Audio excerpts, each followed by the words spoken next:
Mit navn er Mikkel Linde, og jeg er brandinspektør ved Haderslev Brand og Redning. Vi har i dag testet 112-slukkeren, og vi har testet den på brandbare væsker, herunder frityreolie, hvor den har en ekstremt god slukningseffekt.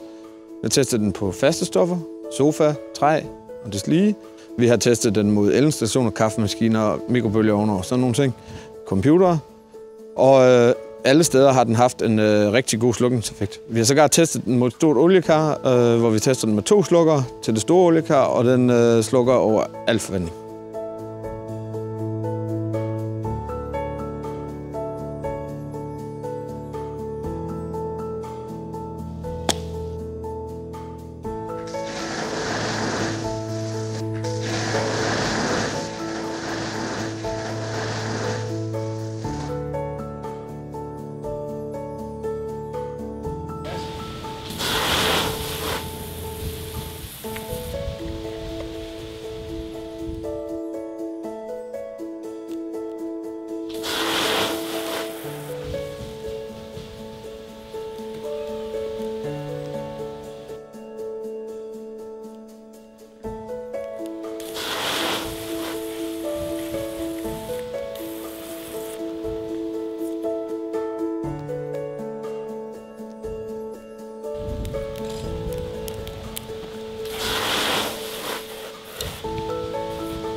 112-slukkeren, som vi har testet i dag, det har helt klart et godt supplement til det private hjem.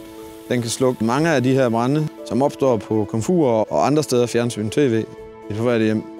Og den har en rigtig god slukningseffekt på de ting.